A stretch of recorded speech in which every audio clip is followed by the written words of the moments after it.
রাজনীতির ভেতরে বাহিরে চলছে নানা ষড়যন্ত্র, দেশকে অস্থিতিশীল করার প্রচেষ্টা, নানান রকমের আন্দোলনের কার্ড ছড়া হচ্ছে যাতে করে বাংলাদেশে এক ধরনের অস্থিতিশীল পরিবেশ সৃষ্টি হয়। সেই সাথে চলছে প্রতিবেশী দেশের হস্তক্ষেপ এবং নানান রকম অপপ্রচার। যেই রাজনীতি বাংলাদেশের স্বার্থে হবার কথা ছিল, সেই রাজনীতি যদি কোনো কারণে দেশের স্বার্থে না হয়, রাজনীতি করেই বা কি হবে? অর্থাৎ এই মুহূর্তে জাতীয় ঐক্য সবচাইতে গুরুত্বপূর্ণ এবং দেশের স্বার্থে যেই জাতীয় ঐক্যের জায়গাটিতে আমাদের এক হতেই হবে। অবশেষে ঘোষণা এসেছে জাতীয় ঐক্যের, কতটা পারবে বাংলাদেশ সেই ঐক্য ধরে রাখতে, সেই সব কিছু নিয়ে আজকে আলোচনা করতে চাই। ZSRM নিবেদিত দেশ সাম্প্রতিককে আপনাদের সবাইকে স্বাগত জানাচ্ছি। আমি তাসনুভা তন্নি। জাতীয় ঐক্য ও রাজনীতির ভেতরে বাহিরে নিয়ে আজকের আলোচনায় আমার সাথে দুজন বিশেষ অতিথি আছেন। শুরুতেই আমার অতিথিদের সাথে পরিচয় করে দিচ্ছি। আমাদের সাথে আছেন ডক্টর আনম এহসানুল হক মিলন, সাবেক শিক্ষা প্রতিমন্ত্রী ও চেয়ারম্যান ERI, এবং আছেন ডক্টর জাহিদুর রহমান, শিক্ষক ও রাজনীতি বিশ্লেষক। আপনাদের দুজনকে স্বাগত জানাচ্ছি আজকের আলোচনায়। এহসানুল হক মিলন, আপনাকে একটু শুরু করতে চাই। প্রধান উপদেষ্টা আজকে বলেছেন, যারা আমাদের বুকের উপরে চেপেছিলেন তাদের আমরা বের করে দিয়েছি। ধরে নিলাম ফ্যাসিস্ট সরকারকে আমরা বের করে দিয়েছি, কিন্তু পুরোপুরি কি আদৌ তাদেরকে বের করতে পেরেছি নাকি তাদের যারা আশ্রয়দাতা আছেন, ফ্যাসিস্ট সরকারের যিনি প্রধান ছিলেন তাকে যেই দেশ আশ্রয় দিয়েছে, তারা নানানভাবে ষড়যন্ত্রের কার্ড ছুটছে এবং একের পর এক নানানভাবে দেশকে অস্থিতিশীল করার চেষ্টা করছে। আমরা আসলে কতখানি জাতীয় ঐক্য গড়ার মধ্য দিয়ে সেই ষড়যন্ত্রগুলোকে রুখতে পারবো? ধন্যবাদ আপনাকে, ধন্যবাদ সহ-আলোচক ডক্টর জাহিদ এবং দর্শক শ্রোতা, আসসালামু আলাইকুম। হ্যাঁ, প্রশ্নটি খুব সুন্দর। জাতীয় ঐক্য আমাদের সবসময় থাকা দরকার। আর ভারত সম্পর্কে যেটা বললেন আর আমাদের পতিত সরকার সম্বন্ধে যেটা বললেন, সেটা সত্যি আমাদের জন্য ভয়ঙ্কর একটি অবস্থা। পতিত সরকার পালিয়ে গিয়েছে, আমরা এটা বিশ্বাস করি না। আমি বিশ্বাস করি না ব্যক্তিগতভাবে। তার কারণ হচ্ছে, তিনি পালিয়ে গেলেও তার প্রেতাত্মা রয়েছেন এখনও, দে আর অ্যাট লার্জ। আমরা যেখানে যাই, যেভাবে দেখি, যেভাবে বুঝি, সেভাবেই আমরা দেখতে পাচ্ছি যে সমাজের রন্ধ্রে রন্ধ্রে, প্রশাসনের লেয়ারে লেয়ারে, প্রত্যেকটি জায়গায় তারা রয়েছে।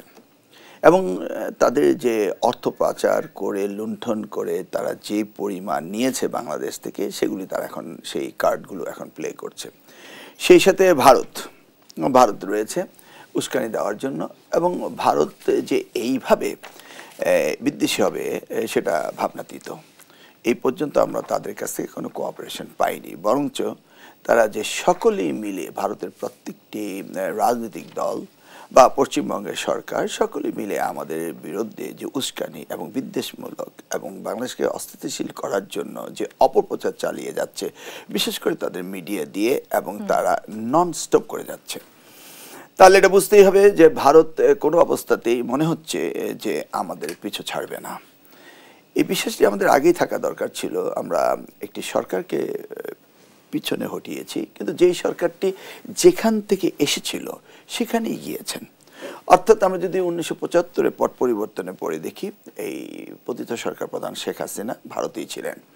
সেখান থেকে শহীদ রাষ্ট্রপতি জিয়া রহমান ওনাকে 1981 সালে দেশে এনেছিলেন।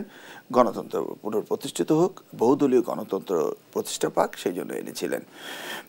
সেই যে ভারত থেকে ট্রেনিং নিয়ে এসেছিল, সেটা এখন ভারত আবার তাকে ফেরত নিয়েছে। সেই ট্রেনিং কি এখন আসলে ভারত বেশি কাজে লাগাচ্ছেন নাকি আসলে পতিত সরকার প্রধান তিনি নিজেই বেশি কাজে লাগাচ্ছেন? পতিত সরকারকে কে এতদিন সরকার বানিয়ে রেখেছিল?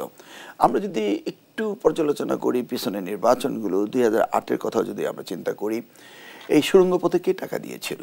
6 গড়ার রাজনীতি মঈনুদ্দিন ফখরুদ্দিনরা কারা করেছিল? কিভাবে 2008-এর নির্বাচনকে ম্যানিপুলেট করে, আমি তো নির্বাচন করেছিলাম, কিভাবে আওয়ামী লীগ সরকারকে প্রতিষ্ঠিত করা হলো, এই 111 যে প্ল্যান অ্যান্ড ডিজাইনটা কিভাবে হলো, কখন হলো, সব কিছু যদি আমরা পর্যালোচনা করি, it's a long term plan নিয়ে তারা এগিয়ে এসেছিল।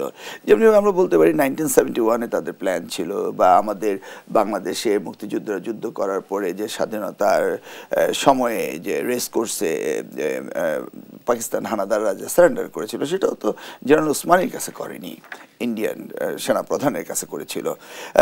আমার মনে হয় ভারত কখনো বাংলাদেশে ভালো চায়নি। কিন্তু ডক্টর আনম এহসানুল মিলন, আপনি কি মনে করছেন তার মানে আসলে ভারতের কলকাঠি এখনো নানানভাবে বাংলাদেশের বিভিন্ন জায়গায় নাড়াচাড়া খাচ্ছে?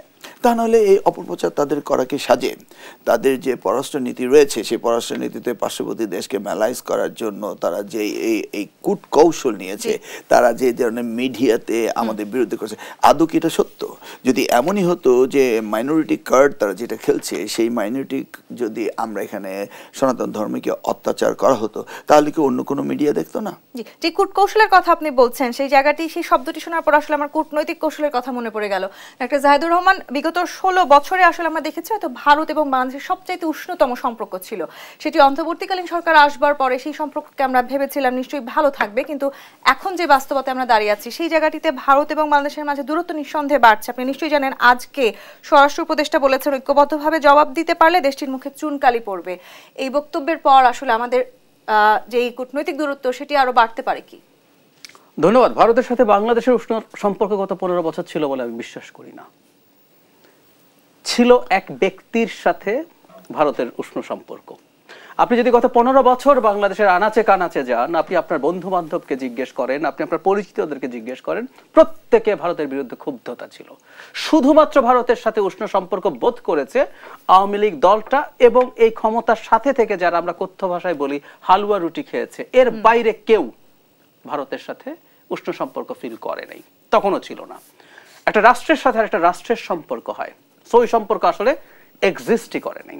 আচ্ছা, কিন্তু অন্তত সরকারের সাথে এক ধরনের উষ্ণ সম্পর্কের ভাব আমরা এখন নেটে সার্চ করলে আমি খুঁজে পাই। মানে কি প্রাণ খোলা হাসি শেখ হাসিনা হাসছেন মোদির সাথে, মোদি হাততালি দিচ্ছেন। আপনি সার্চ করলে দেখবেন এরকম একটা ভিডিও পাওয়া যায়, কি ইস্যুতে যেন উনি হাততালি দিচ্ছেন, শেখ হাসিনা হেসে গলে পড়ছেন। সো তাদের দুজনের মধ্যে এই ধরনের মানে ভালো সম্পর্ক ছিল।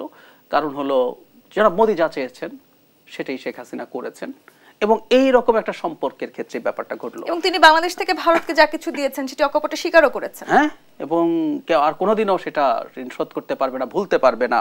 এবং এই দিক থেকেও তাই হয়েছে। গিয়ে আমি ভারতে গিয়ে বলেছি যে কোনো মূল্যে শেখ হাসিনাকে ক্ষমতায় রাখতে হবে, পররাষ্ট্রমন্ত্রী এই জায়গাগুলো ভারত আর কখনো ফেরত পাবে না বলেই কি ভারতের আসলে এত আক্ষেপ? একদম তাই। মানে আপনি তার বদভ্যাস তৈরি করেছেন। আপনি তার বদভ্যাসও যদি আসলে ধরুন কেউ একজন শুয়ে শুয়ে খেতে পারে, তার বসলেই খাবার চলে আসে, সে আসলে আর কোনোদিন 15 বছর ধরে যদি এটা হয়, আপনি দেখবেন তাকে উঠিয়ে একটু পরিশ্রম করো, একটু পরিশ্রম করে খাও, ওরা সেটা করতে ইচ্ছে করবে না। সো ভারতের ঠিক এই বদভ্যাসটা তৈরি করা হয়েছে, শেখ হাসিনা সেই বদভ্যাস তৈরি করেছেন। এখন তাদের আর এটা ভালো লাগছে না যে নতুন রিঅ্যালাইনমেন্ট, আমরা আন্তর্জাতিক সম্পর্কের ক্ষেত্রে বলি যে একটা রিঅ্যালাইনমেন্ট হয়। সব দেশের সাথে আপনার চিরকাল একই রকম সম্পর্ক থাকে না, হয় না, হয় না, এটাই নিয়ম। আমি একদম বিরাট সব ফর্দ ধরে লিস্ট করে দিতে পারি। কিছুদিন আগে এর সাথে এই নেপালের সাথে ভারতের কত খাতির। নেপালের নতুন প্রধানমন্ত্রী কেপি শর্মা ওলি, উনি আগেও প্রধানমন্ত্রী ছিলেন, প্রথম সফরে বেইজিং গেছেন তো, তাই না? আবার এর মানে কি এই যে উনি বেইজিং এর সাথে তার চিরকাল সব দুর্দান্ত সম্পর্ক থাকবে? Not necessarily. শ্রীলঙ্কার দুই ভাই মহেন্দ্র গোতাবায়া রাজাপাকসা চায়নাকে দেওয়ার জন্য কি করে নাই, সব করেছে, কিন্তু শেষ পর্যন্ত যখন পতন হচ্ছে চায়না তো তার পাশে ছিল না। সে বুঝতে পেরেছে এর পতন হচ্ছে, জনগণের কাছে অনপ্রিয় হয়ে গেছে, রেদার আমি এবার তার কাছ থেকে সরে যাই, এটাই নিয়ম। জি, কিন্তু এই যে আসলে ভারত নানাভাবে আমাদেরকে অনেক রকমের হুমকি দিচ্ছে। ডক্টর হাসানুল হক মিলন, ভারতে এই মুহূর্তে মোদী সরকার আছে এবং সেই আমলটাতে আসলে তাদের মিডিয়াকে গদি মিডিয়া বলা হয়। সেই মিডিয়া নানান রকম অপপ্রচার চালাচ্ছে, ভারত বাংলাদেশের বিরুদ্ধে ভারত নানা রকম হুমকি দিচ্ছে। বাংলাদেশের বর্ডার বন্ধ করে দেওয়ার মতন হুমকিও তারা দিয়েছে। বাংলাদেশিদের পাসপোর্ট দেয়া ভিসা দেওয়া ইতিমধ্যে অনেকটাই কমে গেছে ভারতে। সবকিছু মিলিয়ে আসলে তারা কেন এত চাপ প্রয়োগ করছে বাংলাদেশিদের উপর? তাদের তো ভিসা লস হয়েছে এই গভর্নমেন্ট আসার পরে। ধরুন এই ট্রানজিটের নামে করিডোর যেটা তারা নিয়েছিল, বলা হয়েছিল এক কন্টেইনার প্রতি 10,000 টাকা দিতে হবে, পার টন 1,000 টাকা দিতে, তাও তো দেয়নি। একটি কন্টেইনার 1 মাইলের জন্য ফি দিত 85 টাকা। এই যে আশুগঞ্জ, কলকাতা থেকে আশুগঞ্জ নৌপথে আসতো, নৌ ট্রানজিটে দিত না, আকাশ ট্রানজিটে দিত না, এখান থেকে রোডে যেত, তখন প্রতি কিলোমিটার জন্য দিয়ে 85 টাকা। এতে কি আমাদের রাস্তা মেনটেন্যান্স খরচ হয়, বা আমাদের বন্দরগুলো যে খরচ হয় সেটা কি তারা দিচ্ছে? এই যে এনবিআর এর সার্কুলার দিয়ে মংলা বন্দর, চিরাং বন্দর খুলে দিল এবং তাদের জন্য স্পেশাল 7 সিস্টার ট্রান্সপোর্ট করার জন্য তাদেরকে সব কিছু ফ্রি করে দেওয়া হলো। এই যে সুবিধাগুলো তারা পেয়েছে, এই সুবিধাগুলো তো অন্য কোনো সরকার কখনো দিবে বলে আমার বিশ্বাস হয় না। তা তারা তো নেট লস করছে। যদিও এখনও আমরা তো কিছুদিন আগেও আমাদের ফরেন অ্যাডভাইজার শুনেছিলাম নিয়ারলি $5 to $6 বিলিয়ন তাদের লোকরা কাজ করে নিয়ে যাচ্ছে আমাদের হেলথ সেক্টরে, তারা এক্স্যাক্টলি এই অ্যামাউন্টের মতো নিয়ে যাচ্ছে। বা আমাদের ট্রেড ইমব্যালেন্স ধরা হয় নিয়ারলি 10 বিলিয়ন আমরা ইম্পোর্ট করি, 1 বিলিয়ন শুধু এক্সপোর্ট করি। বা যারা যেইভাবে ট্যারিফগুলো বাংলাদেশের কমোডিটির উপরে করেছে, সেই জন্য ভারতে এই আমাদের কমোডিটি আমাদের এক্সপোর্ট আইটেমগুলো সেখানে মার্কেট পাচ্ছে না। আপনি এখনও কাজটি নেই যে তারা করছে না। এই আমাদের তিস্তা বলুন আর পদ্মা বলুন ফারাক্কা দিয়ে বন্ধ করে ফেলেছে, আমাদের দেশকে শুকিয়ে ফেলছে, ডিসেলানাইজেশন হচ্ছে, সব মিলিয়ে এমনভাবে তারা 15 বছর পেয়ে বসেছিল যে তারা বাজারের চেয়ে বেশি দামে তাদের কাছ থেকে বিদ্যুৎ কিনতে হবে, কয়লার টাকা অ্যাডভান্স দিতে হবে। আপনি বলতে চান কি বলবেন যে তারা আমাদের কাছে করেনি? এই অ্যাডভান্টেজ তো আর তারা জীবনও পেতে পারে না, পাবে না। জেকে বসা যাকে বলে সেই অবস্থাটা ভালো ছিল বাংলাদেশের উপরে। মানে দাদা তো দাদাই। আমি এখানে একটু আপনাকে একটা সম্পর্ক প্রশ্ন করতে চাই। সেটি না হয় আমরা বলছি যে আসলে বিগত সরকারের সাথে, আওয়ামী সরকারের সাথে ভারতের সম্পর্ক, বিএনপি যখন সরকারে ছিলেন তখন আসলে বিএনপির সাথে ভারতের এতটাও খারাপ সম্পর্ক হয়তো ছিল না। এখন আসলে এক ধরনের যুদ্ধ ভাব তৈরি হচ্ছে, সেটি ভারতীয় মিডিয়াগুলো দেখলেও হয়তো খানিকটা আমাদের সেটাই মনে হতে পারে। বিএনপি যদি আবারও ক্ষমতায় আসে তারা কি সম্পর্ক উন্নয়নের চেষ্টা করবে? শুনুন, এই যে বৈষম্য বিরোধী আন্দোলন হলো, এই বৈষম্যটা মানুষ বুঝতে পেরেছে যে ভারত একটি সেবাদার সরকারকে রেখে এখানে মানুষের উপর কী ধরনের বৈষম্য সৃষ্টি করেছে। তো বিএনপি একটি রাজনৈতিক দল, তো রাজনৈতিক জনগণের আশা আকাঙ্ক্ষাকে নিয়েই তো একটি দল কাজ করে। আমরা তো আগে থেকে বিএনপি যে অ্যান্টি ইন্ডিয়ান বলেই তো আমরা ক্ষমতায় যেতে পারিনি, আমরা দায়িত্বে যেতে পারছি না, নাহলে তো আমাদের জনগণের সমর্থন ছিল বলেই আমরা জানতাম। কিন্তু এই ভারতের চাপে এই সুজাতা সিং এসে 2014 নিয়ে গেল, বা মধ্যরাতে নির্বাচনের পর মধ্যরাতেই মোদি বসে আছে কখন কনগ্রেচুলেট করবে। এই যে নির্বাচন কমিশন দিয়ে ভুয়া ভোট করিয়ে বা 2024 আমরা নামিরা আমরা মামুরা ভোট করিয়ে এই দেশের গণতন্ত্রকে যে হত্যা করেছে, এই গণতন্ত্র হত্যা করার পিছনে তো একটি শক্তিই ছিল। আমরা কি পররাষ্ট্রমন্ত্রীর কথা শুনি? আপনাদের উপরেও নানান রকম অভিযোগ ছিল, আপনারাও পশ্চিমাদের দিকে তাকিয়েছিলেন, নির্বাচনকে প্রভাবিত করার চেষ্টা করেছিল বিএনপি নানাভাবে পশ্চিমাদেরকে দিয়ে। পশ্চিমারা কি নির্বাচন প্রভাবিত করে? তাদেরকে এই চরিত্র আছে? কেউ কি জানে যে পশ্চিমারা এই ধরনের কাজ করে? স্ক্যান্ডিনেভিয়ান কান্ট্রিগুলো পৃথিবীর সবচেয়ে বড় গণতান্ত্রিক দেশগুলো, আমেরিকা, ইউরোপ, তারা কি এই ধরনের নোংরামি শিখেছে? তাদের রক্তে কি নোংরামি আছে? যারা নোংরা তাদের তো আমরা দেখতে পেয়েছি। তা নাহলে আমাদের দেশের পতিত সরকার তাদের আশ্রয় দিতে হবে কেন? সেখান থেকে তারা আবার এত বড় টেলিফোন কনভারসেশন করে টুস করে চলে আসবে। বা এখন পর্যন্ত আমরা জানি না কেন সাবেক খুনি হাসিনা যে ভারতে রয়েছে, কোন স্ট্যাটাসে রয়েছে, এটাও তো আমরা জানি না। ভারতীয় মিডিয়া থেকে ভারতীয় পররাষ্ট্রমন্ত্রী বলেছেন শেখ হাসিনার ক্ষেত্রে তার সিকিউরিটির ক্ষেত্রে সর্বোচ্চ গুরুত্বপূর্ণ তাকে সিক্রেসি সেটি মেইনটেইন করা, অর্থাৎ তিনি কোথায় আছেন সেটি যত বেশি আসলে সিক্রেট রাখা হবে তিনি তত বেশি সিকিউর থাকবেন। একটা জাহিদুর রহমান, পতিত সরকারের প্রধানকে এত বেশি সিকিউর রাখার প্রয়োজন কি ভারতের? খুবই প্রয়োজন আছে। যেমন ধরুন আগামীকাল মিলন ভাই রাজনীতি করতে করতে মনে হলো যে মিলন ভাই ভারতের দালাল হবেন, ওনাকে ম্যানেজ করা গেল, উনি হচ্ছেন তা বলছি না।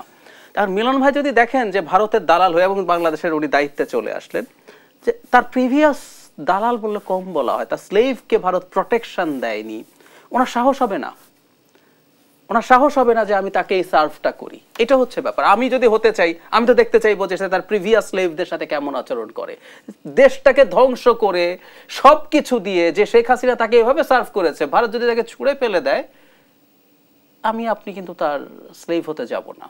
সুতরাং এটা নিশ্চিত করার জন্য শেখ হাসিনাকে তাকে আশ্রয় দিতে হবে, রক্ষা করতে হবে। এখন আসলে কোনো না কোনো সম্ভাবনা আছে? আপনি বলছিলেন যে চট করে চলে আসার যে বিষয়, সেটা একেবারেই না, নো ওয়ে। কারণ ভারত আসলে শেখ হাসিনাকে দিয়ে বাংলাদেশে আর কিছু করবে না, কিন্তু ওই প্রোটেকশনটা দিতে হবে। ওকে যদি তুলে দেন, উনি পালিয়ে যাওয়ার পর অনেকেই যখন বলছিলেন আমরা চাইলে আমাদের ট্রিটি আছে, আমাদের এক্সট্রাডিশন ট্রিটি আছে দুই দেশের মধ্যে, আসামি প্রত্যর্পণ চুক্তি, এগুলো হবে, ওটা হবে, সেটা হবে, আমি বহুবার বলেছি এটা হবে না। আমি ভারতের জায়গা থাকলে এটা করতাম না। খেয়াল করবেন, আমি একজনকে কোট করতে চাই, মিস্টার শশী থারুর। শশী থারুর কিন্তু ভারতের সরকারের সাথে অনেক ক্ষেত্রে দ্বিমত করেছেন। তখন যখন বলা হচ্ছে হিন্দুরা অত্যাচারিত হচ্ছে, শশী থারুর বলছে যে আমি তো দেখেছি ওখানে প্রচুর মুসলিম মন্দির এবং হিন্দুদের সম্পত্তি বা বাড়ি পাহারা দিচ্ছে।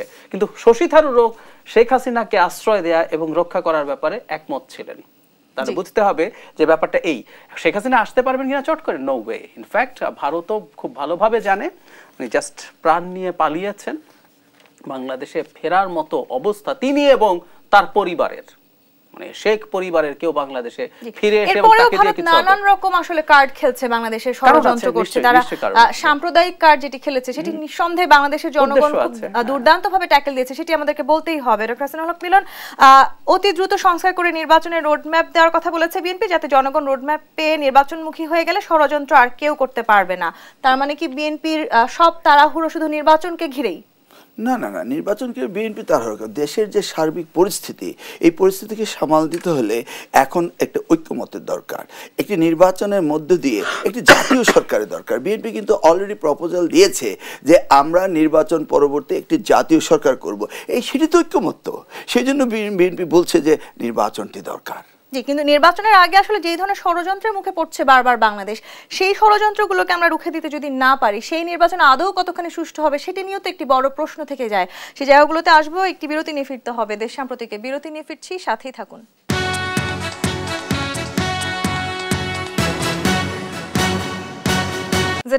দেশ সাম্প্রতিক দেখছেন, ডক্টর জাহিদুর রহমান।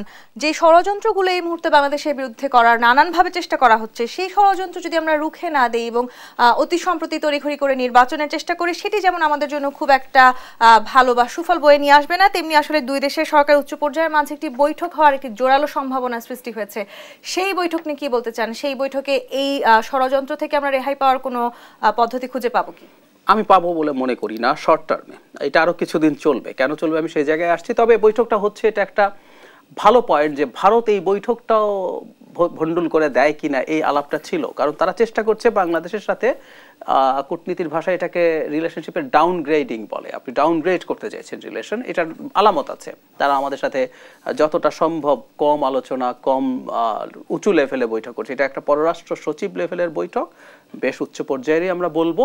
এখানে এটা একটা পজিটিভ সাইন যে ভারত হয়তো মনে করছে যে তাদের দিক থেকে টেনশনের এসকালেশনটা অনেক বেশি হয়ে গেছে। এবং বিশেষ করে আমি মনে করি যে আমাদের সহকারী হাই কমিশন যেটা আছে আগরতলায়, সেই আক্রমণটা ভারতকে ব্যাকফুটে নিয়ে গেছে। কারণ দুটো কথা, আপনি ওটা ঠেকাতে পারেননি অথবা ঠেকাননি, মানে ঠেকাননি তার পুরোটাই তো ভারতকে নিতে হবে। খেয়াল করেন, এখানে ইন্টারেস্টিং ব্যাপার আছে। অপশন তো দুটো, যে আপনি ইচ্ছা করে এটা হতে দিয়েছেন, অথবা আপনার ক্যাপাবিলিটি নাই আরেকটা দেশের হাইকমিশন ঠেকানো। দুটোই ভয়ঙ্কর অভিযোগ। মানে ভারতের মতো এত পরাক্রমশালী দেশ যে বৈশ্বিক পরাশক্তি হতে চায়, সে একটা দেশের কনসুলেট বা একটা হাইকমিশন সে নিরাপত্তা দিতে পারে না, এটাও বাজে ব্যাপার। আর যদি ইচ্ছে করে করেন সেটাও ভয়ঙ্কর ব্যাপার। সো ভারত খুব ব্যাকফুটে গেছে। আমি ধারণা করি ওই কারণে এই বৈঠকটা হবে কিনা ভারত দীর্ঘদিন ঝুলিয়ে রেখেছিল। এটা এরা এসছে রিসেন্টলি তাদের ওইটার ব্যাকফুটে যাওয়ার কারণে। কিন্তু শর্ট টার্মে তেমন কিছু হবে না, কারণ ভারত যে জায়গায় চলে গেছে এবং ভারতের যে অ্যাটিটিউড, তার যে পররাষ্ট্রনীতির যে ধরন, তাতে সে যে এই জায়গা থেকে ফিরে আসবে এটা আমার কাছে মনে হয় না। এবং আমি এটা একটা টাইম লাইনও বলতে পারি, এই সরকার যদি থাকে বা পরবর্তী সরকারও যদি আসে, সেটা হচ্ছে পশ্চিমবঙ্গ বিধানসভা নির্বাচন হচ্ছে 26 সালের মার্চ বা এপ্রিলে। এর আগ পর্যন্ত বাংলাদেশে এই হিন্দু কার্ড ওরা খেলে যাবেই। একের পর এক ষড়যন্ত্রের মুখোমুখি আসলে বাংলাদেশ হবে। আপনি রিলেশনশিপের ডাউনগ্রেডের কথা বলছিলেন ডক্টর এহসানুল হক মিলন। রিলেশনশিপের ডাউনগ্রেড নিয়ে তো অনেক ধরনের শব্দ আমরা শুনতে পাচ্ছি। আমরা দেখেছি ভারতের একটি রাজ্যে তারা আসলে প্রকাশ্যে গরুর মাংস খাওয়া নিষিদ্ধ করেছে। তারা বাংলাদেশি যারা আছে তাদেরকে তাদের একটি রাজ্যে সেখানে হোটেলে কোনোভাবেই বাংলাদেশিদেরকে তারা জায়গা দিবে না, প্রত্যাহার করেছে। সেই হোটেল মালিক অ্যাসোসিয়েশন তারা এক ধরনের বিবৃতিও দিয়েছে। সবকিছু মিলিয়ে রিলেশনশিপ ডাউনগ্রেডে আবার বাংলাদেশও খুব একটা পিছিয়ে থাকছে না। বিএনপির একজন শীর্ষস্থানীয় নেতা, তিনি ভারতীয় শাড়ি পরিয়েছেন। রিলেশনশিপ ডাউনগ্রেড থেকে আপগ্রেড হওয়ার আর কোনো সুযোগ আছে না? এই ডাউন অ্যান্ড আপ হতে হতে ভারত রিয়েলাইজ করবে যে দে আর লুজিং। কেন? তারা নেপাল হারিয়েছে, মালদ্বীপ হারিয়েছে, তারা শ্রীলঙ্কা হারিয়েছে, তারা এখন শেষ বাংলাদেশ হারালো। তাদের তো চৈতন্য নিশ্চয়ই ফিরবে। আর ডাক্তার জাহিদ সাহেব যেটা বললেন যে এই যে আমাদের এই এমবেসিকে, আমাদের হাইকমিশনকে প্রোটেকশন দিতে পারলো না, তো ইন্টারন্যাশনাল ডিপ্লোমেটিক এরিয়াতে তারা তাদের ফেস ভ্যালু তো কমে গেল। আবার উল্টো পশ্চিমবঙ্গের মুখ্যমন্ত্রী বলেছেন বাংলাদেশের শান্তিরক্ষী মিশন সদস্যদেরকে আসলে জারি করা যায় কিনা, সেটি নিয়ে আমরা কেন কথা উনি বলেছেন সকলে একই ট্রাম্প কার্ড খেলছেন। বললেন না 2026 নির্বাচন পর্যন্ত সকলে মাইনরিটি ট্রাম্প কার্ড খেলবে, এটা তাদের খেলতেই হবে, কারণ কে পাওয়ারে থাকবে। কিন্তু সেই খেলাধুলা আমাদেরকে আসা যায় না। তারা যে ডাউনগ্রেডেড হয়েছে এটা বাস্তবতা, কারণ ইন্টারন্যাশনাল ডিপ্লোম্যাটিক কমিউনিটি এগুলি পছন্দ করে না। আর মিথ্যে অপবাদ দিয়ে তারা এই ক্যামোফ্লেজ করে আর কতদিন তারা এটাকে টিকিয়ে রাখতে পারবে? কারণ সত্য তো সত্যই, ভারত বাংলাদেশ থেকে যে সুবিধা নিত, ধরুন 1965-এ 8টি রেল লাইন বন্ধ করে দেওয়া হয়েছে। এর মধ্যে বিগত সরকার 5টি তাদের খুলে দিয়েছে, যেখানে আমাদের কোনো প্রফিট বেনিফিট নাই। তো ওদের জন্য তো অনেক কিছু করা হয়েছে, কিন্তু আলটিমেটলি তারা চাচ্ছে যে এখন একটু হইচই করে এই কারেন্ট সরকারের কাছে কিছু আদায় করা যায় কিনা। আমার মনে হয় সেই ধরনের দুর্বিসন্দেহ তাদের রয়েছে। আবার এহসানুল হক মিলন, যদি এটিও বলতে চাই, সামনে নির্বাচন ঘিরে তো আসলে শুধু বিএনপি নয়, সবগুলো রাজনৈতিক দলের যথেষ্ট আগ্রহ আছে, এবং সেই নির্বাচন পর্যন্ত আসলে ভারতের সাথে বাংলাদেশের সম্পর্ক যদি ওইভাবে অবনতি ঘটতে থাকে, সেই নির্বাচনে একটি বড় প্রভাব পড়তে যাচ্ছে কিনা। না, এটা কি ব্যাপার? আমি তো মোরলেস আওয়ামী লীগ ছাড়া সকলকে দেখছি অ্যান্টি ভারত সেন্টিমেন্ট নিয়ে কথা বলছে। বা আপনি কি মনে করছেন এখনো বাংলাদেশে আসলে ভারতের কেউ নেই, কিংবা আওয়ামী লীগের কোনো দোসর তাদের হয়ে কাজ করছেন না? যদি ভারতের আওয়ামী লীগের দোসর কাজ করতো তাহলে 5ই আগস্টে তাকে পালাতে হতো না। আপনি চিন্তা করেন, একটা খেলা হচ্ছে ফুটবল, তো 10 জনে মিলে বলটা তৈরি করে দিয়েছে, 2 জন স্ট্রাইকার এসে গোল করে দিয়েছে। তো এই যে পুরা মাঠে খেললো, এটা তো সারা বাংলাদেশে বিএনপি তথা অন্যান্য বিরোধী দলগুলোই তো খেলেছে, খেলে সকলকে মিলে ফাইনাল গোল দিয়ে দেওয়া হয়েছে। তো সেই গোলের সাথে সবাই একত্রিত ছিল, এক্সেপ্ট আওয়ামী লীগ তার দোষর। আর যে পার্টি, জাতীয় পার্টি, তারাও তো পর দিয়ে চুপসে গিয়েছে। অর্থাৎ এই মুহূর্তে আসলে যাই হোক না কেন, ভারতীয় দালাল যদি আমরা সেই ট্যাগটা আসলে ব্যবহার করতে চাই না, এরপরও তাদের বিগত যে সরকার ছিলেন তাদের কোনো দোসররা আসলে কোনো কাজ বাংলাদেশের নির্বাচনকে ঘিরে আসলে করতে পারেন কিনা, সেটি নিয়ে বিএনপি হয়তো অনেকটা নিশ্চিত আছে সেই ধরনের কোনো সম্ভাবনা নেই। না, চেষ্টা তো করবেই, তারা তো চেষ্টা করতে তাদের আপত্তি নেই। আমি বললাম তো, তাদের ব্ল্যাক মানি রয়েছে, তাদের লেয়ারে লেয়ারে তাদের লোকজন রয়েছে, তারা আপ্রাণ চেষ্টা করবে। বাট এইবার বাংলাদেশের জনগণ ঐক্যবদ্ধ, নির্বিশেষে ধর্ম বর্ণ সবকিছু নির্বিশেষে ঐক্যবদ্ধ। আমি তো দেখছি যে পূজা কমিটি তারা রাজপথে নেমেছে, এবং ভারতীয় হিন্দুরা যারা এদেশে মানে বাংলাদেশি সনাতনী ধর্ম যারা এদেশে জন্ম হয়েছে, তারা তো বাংলাদেশি, এটা এবার প্রমাণ করছে।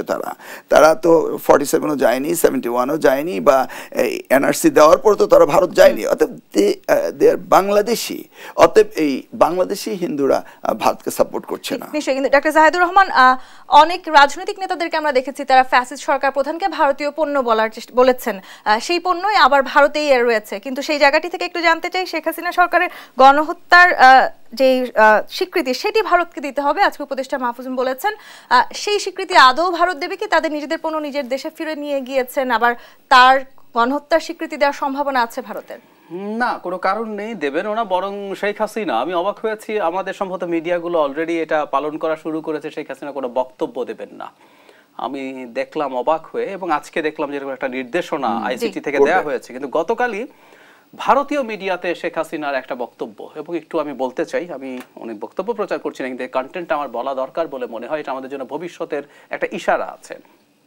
আমি এনডিটিভি, ভারতের গুরুত্বপূর্ণ একটা নিউজ এজেন্সি, তাদের নিজস্ব পোর্টাল আছে, টিভি চ্যানেল আছে। এনডিটিভিতে একটা বড় নিউজ ছিল, যেখানে নিউ ইয়র্কে একটা জনসভায়, মানে ছোট, খুব অনেক বড় যে তা না, সেখানে শেখ হাসিনা পাবলিক স্পিকিং, উনি বক্তৃতা দিয়েছেন। সেই বক্তৃতাটা ইন্ডিয়ান মিডিয়ার বেশ কিছু জায়গায় পাওয়াও যায়, শুনলামও। সেখানে তিনি ডক্টর ইউনূসকে বরং গণহত্যার দায়ে অভিযুক্ত করছেন, এবং উনি নাকি সবকিছু ঘটিয়েছেন, এই অভিযোগ পাল্টা করছেন। এগুলোই হবে। শেখ হাসিনাকে গণহত্যার স্বীকৃতিও দিতে হবে তা না। আমি না, খুব বেসিক একটা কথা বলি, আমরা এগুলো বলবো, দিস আর দ্য রেটোরিক্স। দুটো দেশের মধ্যে, দুটো সরকারের মধ্যে অনেকগুলো পলিটিক্যাল রেটোরিক্স হয়, কিন্তু বেসিকটা কি দরকার ছিল ভারতের? শেখ হাসিনাকে ওরা প্রিভেন্টও করুক, আমি এটুকুও ছাড় দিলাম, শেখ হাসিনাকে ফেরত দেবে এটা আসলে প্র্যাকটিক্যাল না, আমি বুঝি। উচিত ছিল তার স্লেভ, তাকে একটু নিরাপত্তা দিয়ে খুব দ্রুত বাংলাদেশের যে মুভমেন্টটা হলো সেটাকে এন্ডোর্স করা, সেটার পক্ষে থাকে। আমি আপনাকে একটা উদাহরণ দিই। চায়না 18 সালে শেখ হাসিনারকে সোনার নৌকা দিয়ে অভিনন্দন জানিয়েছিল সবার আগে, যে 2-3টা দেশের মধ্যে চায়না আছে। চায়না থেকে দূত এসে সেই গ্রিট করেছে।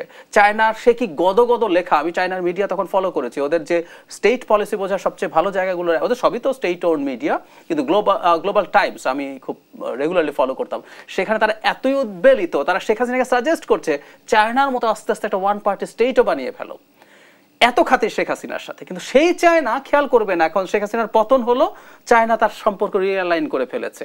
যদি বেগম খালেদা জিয়ার সাথে চায়নার রাষ্ট্রদূত দেখা করছেন, বিএনপির প্রতিনিধি দল যাচ্ছে, জামায়াত এবং ইসলামিস্ট দলগুলোর প্রতিনিধিরা যাচ্ছেন, তারা বাংলাদেশের সাথে ভবিষ্যতে কারা আসবে এটাই করার কথা ছিল ভারতের, কিন্তু ওনারা তো এই লিস্ট কাজটুকু করেন। অর্থাৎ আসলে শেখ হাসিনা সরকারের পতনের পর বাংলাদেশে যে কূটনৈতিক যে এক ধরনের ধারা ছিল, সেটিতে নানান রকমের পরিবর্তন এসছে, এবং সেই পরিবর্তন নিশ্চয়ই বাংলাদেশ দীর্ঘদিন পর হয়তো বাংলাদেশ যে জবাব দিতে পারে, নিজের হয়ে যে বাংলাদেশ কথা বলতে পারে, সেটি আমরা দেখছি। সেই ধারা তো নিঃসন্দেহে আমরা ধরে রাখতে চাই। সামনে নির্বাচন আসছে এবং সেই নির্বাচন ঘিরে আসলে বড় রাজনৈতিক দলগুলো অনেক রকমের আকাঙ্ক্ষা আছে। সেখানেও এক ধরনের বড় সংস্কারের কথা আমরা বলেছি। যেই জাতীয় রাজনৈতিক দলগুলো এই নির্বাচনে অংশগ্রহণ করবে, তারা অন্তত কূটনৈতিকভাবে সেই সংস্কারগুলো এখন চিন্তা করছেন কিনা, সামনের দিনগুলো আমাদের জন্য আরো কঠিন হবে কিনা, সেই জায়গাগুলো নিয়ে একটু আপনার কাছে জানতে চাবো। তবে আরেকটি বিরতির সময় হয়েছে, দেশে সাম্প্রতিক বিরতি নিয়ে ফিরছি, সাথেই থাকুন।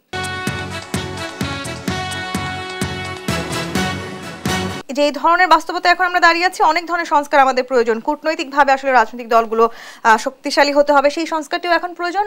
সেটি আপনারা গুরুত্ব দিচ্ছেন নাকি আসলে সবশেষে তালগাছ আমার অর্থাৎ শুধু নির্বাচনকেই সর্বোচ্চ গুরুত্ব দিচ্ছেন? কূটনৈতিক সম্পর্ক যেটা আমাদের রয়েছে মেলাইজ টু নান, সেটা আমরা ফলো করবো। এবং ভারত প্রতিবেশী দেশ, আমরা প্রতিবেশীদের সরিয়ে দিতে পারবো না। সেই কারণে আমরা প্রতিবেশী দেশের সাথে সম্পর্ক উন্নয়ন হোক, এটা আমরা সকলেই চাই। এই ধরনের পরিস্থিতি টিকে থাকুক আমরা চাই না। কিন্তু ভারত তার ব্যক্তি স্বার্থের জন্য এই মাইনরিটি ট্রাম্প কার্ড খেলছে। আরেকটি হচ্ছে যে এই সরকারকে প্রেশার দিয়ে তারা যে ধরনের ভোগ বিলাস আমাদের কাছে পেত, আমাদের কাছে যেটা নিত, সেটাকে তারা সাবস্টেন্ট করার জন্য তারা এই প্রেশারগুলি দিয়ে যাচ্ছে। রাজনীতিতে শেষ কথা বলে কিছু নেই। বিএনপি নির্বাচনে আসার পর যদি জনগণের ভোটে নির্বাচিত হয়, তারা আসলে আবারও দেশের স্বার্থের কাছে ভারতীয়দের সামনে আবার নতজানু নীতি স্বীকার করবে কিনা, সেই নিশ্চয়তা আমরা পেতে পারি কি? সেই পরিবেশটা তো এখন আর নেই। কারণ আমরা দেখেছি সারা জাতির সেন্টিমেন্ট, আমাদের সেন্টিমেন্ট তো অ্যান্টি ইন্ডিয়ান ছিলই। আমরা তো বিএনপি বরাবরই অ্যান্টি ইন্ডিয়ান ছিলাম বলেই তো আজকে 17 বছর ধরে আমরা বাইরে। বা 1/11 কে বানালো, কেন হলো মনে নেই? আপনি মইনু আহমেদ 6 গোড়ার রাজনীতি, ভারত থেকে ঘুরে আসলো, তারপরে এই 1/11 ঘটালো, সেগুলো তো আমরা সবই জানি। আমরা তো প্রমোদ মুখার্জির বই পড়েছেন, সেখানে তো বলেছে, লিখেছে যে উনি তো এগুলি ভালোভাবে রিসার্চ করেন, লিখেছে কিভাবে 1/11 হলো। ভারত তো আগাগোড়াই আওয়ামী লীগকে ক্ষমতায় আনার জন্য এই কাজগুলি তারা করেছে। বিএনপি যদি এই কাজগুলি করতো তো বিএনপি তো আর এই তারেক রহমানকে লন্ডনে থাকতে হতো না, আর আমাকে 3.5 বছর জেলে থাকতে হতো না, বেগম খালেদাকে জেলে কাটাতে হতো না। আমরা তাদের কথা শুনিনি বলেই তো অবস্থা। আমরা জনগণের সাথে রয়েছি, বিএনপি জনগণের দল, অতএব আমরা জনগণের পালস বুঝেই কাজ করি। এবং ভারত বিদ্বেষী ছিলাম বলেই তো আমাদের এই অবস্থাটা রয়েছে আজকে সারা জাতি। আজকে তো আমরা চাইলেও উপায় নেই, আমরা তো রাজনীতি করি, অতএব আমাদের তো জনগণের সাথে থাকতে হবে। বিএনপি কখনো করেনি, সেটা আওয়ামী লীগের নতজানু, আমরা কখনো শহীদ রাষ্ট্রপতি জিয়া রহমান করেনি, বেগম খালেদা জিয়াও করেনি। আপনি দেখেন নি চিটাগাং হিল ট্রাক্সে ইনসার্জেন্সি করতো তারা। এটা চিটাগাং হিল ট্রাক্সের বর্ডারের পাশে কারা, একটু দেখুন এই ইনসার্জেন্সি কারা করতো? নিশ্চয়ই ওখান থেকে এসে করতো, তো পাকিস্তান এসে করতো না, মায়ানমার এসে করতো না, ওরাই তো করতো। তাহলে আমাদের সাথে ভারতের সম্পর্ক আমরা ভালো করার চেষ্টা প্রায় করেছি, কিন্তু এটা সম্ভব হয়ে ওঠেনি। এবার সমগ্র জাতি একত্রে হয়ে এবার বুঝিয়েছে ভারতকে যে না না না না না, তোমাদের এই দাস বাংলাদেশ হবে না, আর তোমাদের দাদাগিরি বাংলাদেশের জনগণ মানবে না। ভারত বুঝতে ভুল করেছে। এই যে দাদাগিরির কথা আপনি বলছেন, একটা জাহিদুর রহমান, সেই দাদাগিরি আসলে ভারত হয়তো এখনো দেখানোর চেষ্টা করছে।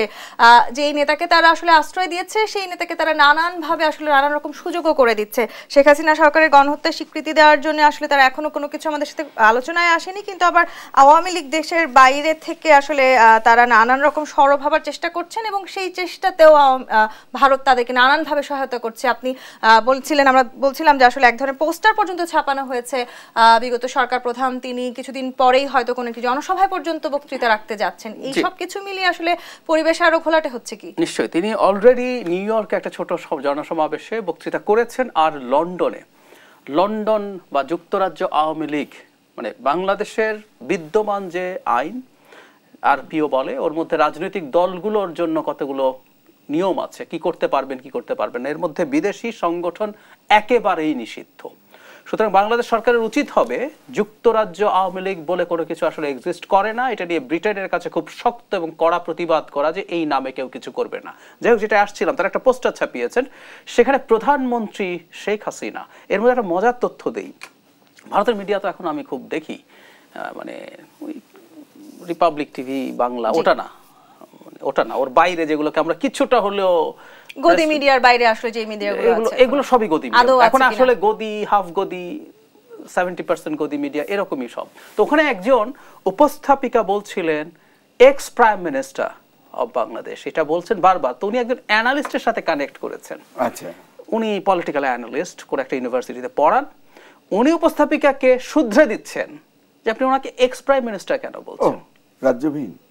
খেয়াল করুন, উনি যে রিজাইন করেছেন এটা তো ট্রু না। এবং গতকাল নিউ ইয়র্কেও কিন্তু উনি একই বক্তব্য দিয়েছেন, শেখ হাসিনা নিজে। সো এখনকার ন্যারেটিভ কোনটা আসতে যাচ্ছে আসলে আমরা বুঝতে পারছি, যে উনি রিজাইন করেননি, উনি রিজাইন করার সময় পাননি, ওনাকে এত দ্রুতই পালাতে হয়েছে। শেখ হাসিনা পালায় না, কথাটা মনে পড়লো আর কি। যাই হোক, তো এই ন্যারেটিভটা এখন আনার চেষ্টা করা হচ্ছে, এখানে প্রধানমন্ত্রী লেখা হয়েছে, এবং আমি ধারণা করি সামনে এই জিনিসটাকেই সামনে আনার চেষ্টা করবে। নতুন নতুন কার্ড সামনে আসছে। ডক্টর এহসানুল হক মিলন, যুক্তরাজ্যের কথা বলছিলাম, সেখানে তো আসলে বিএনপিরও একটা যথেষ্ট শক্ত অবস্থান আছে। আপনারা কিছুই জানতে পারলেন না নাকি আসলে আপনারাও খানিকটা পাশ কাটিয়ে যাচ্ছেন? না না না, এটা তো আওয়ামী লীগ করছে, এটা আওয়ামী লীগের ব্যাপার। যুক্তরাষ্ট্রে তো আমাদের রয়েছে, আমরা কি যুক্তরাষ্ট্রে ওদের সাথে ফ্যাসিস্ট সরকারের বিরুদ্ধে এতদিন তো আমরা সবাই ঐক্যবদ্ধ ছিলাম। হ্যাঁ, আমরা ফ্যাসিস্ট সরকার নেই, আমরা তো এখন ওরা কি করবে সেখানে দাঙ্গা বাজিয়ে তো আমরা দেশের মানে ছোট করতে পারি না, লেট দেম ডু ইট। কিন্তু ব্রিটিশ সরকারকে, যেটা ডক্টর জাহিদ সাহেব বললেন, ব্রিটিশ সরকারকে বলতে হবে যে তারা এই ধরনের অবৈধ কাজ করছে, এটার বিরুদ্ধে তাদেরকে প্রোটেকশন দিতে হবে। এটা তো হাসির ব্যাপার, উনি দেশে নেই, উনি পালিয়ে আরেক দেশে চলে গেছেন, পাসপোর্ট নেই, তিনি বাংলাদেশের সরকার প্রধান। এই হাস্যরসের জন্য আগামী দিনের আমাদের ভবিষ্যৎ প্রজন্মের জন্য এগুলি খুব ভালো ব্যাপার হবে। যেমন এই নতুন বইতে অনেক কিছুই বিগত সরকার বা এই অভ্যুত্থান, এই বিপ্লব সম্পর্কে অনেক কিছু লেখা হয়েছে।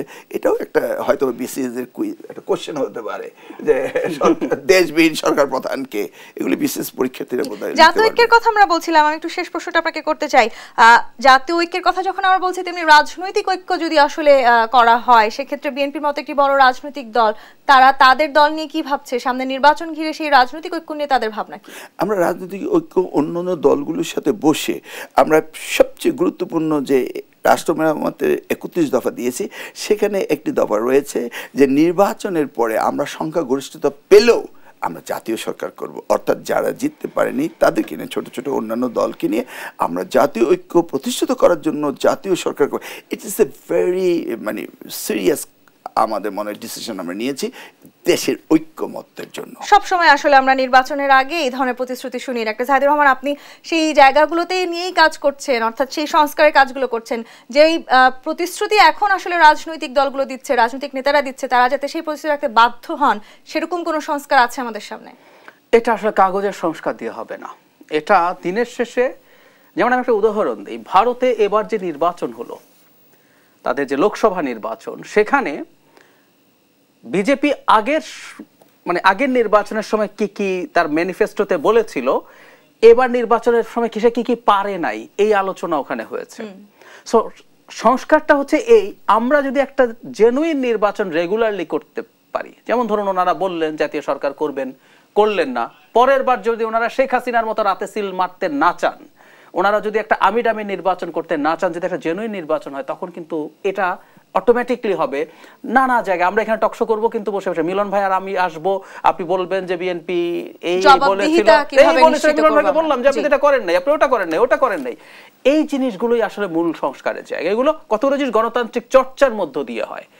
একদম এক শব্দে আমি উত্তর চাই, যে জবাবদিহিতা আমরা নিশ্চিত করতে চাই, সেই জবাবদিহিতা বিএনপি নিশ্চিত করতে আমাদের ঠিক এই জায়গাটিতে আসবে কি না। দরকার প্রত্যেকটি দলকে একটি জাতীয় সনদে স্বাক্ষর করা এবং তার নির্বাচনে ইস্তিহারে লিপিবদ্ধ করা, এবং সকল রাজনৈতিক দলগুলো প্রতিজ্ঞাবদ্ধ হতে হবে যে নির্বাচিত হওয়ার পর আমরা এই জাতীয় সনদে যে আমরা বলেছিলাম স্বাক্ষর করেছিলাম, সেগুলি আমরা বাস্তবায়ন করব। সেই শব্দগুলো ভুলে যাব না, এটিও থাকা হয়তো অনেকটাই প্রয়োজন। ধন্যবাদ ডক্টর আনোয়ার এহসানুল হক মিলন, ডক্টর জাহিদুর রহমান, ধন্যবাদ অসংখ্য আজকে আমাদেরকে দেশ সাম্প্রতিকের সময় দেবার জন্য। দর্শক, আগামী দেশ সাম্প্রতিক দেখবার আমন্ত্রণ রইল। ধন্যবাদ এতক্ষণ সাথে থাকবার জন্য।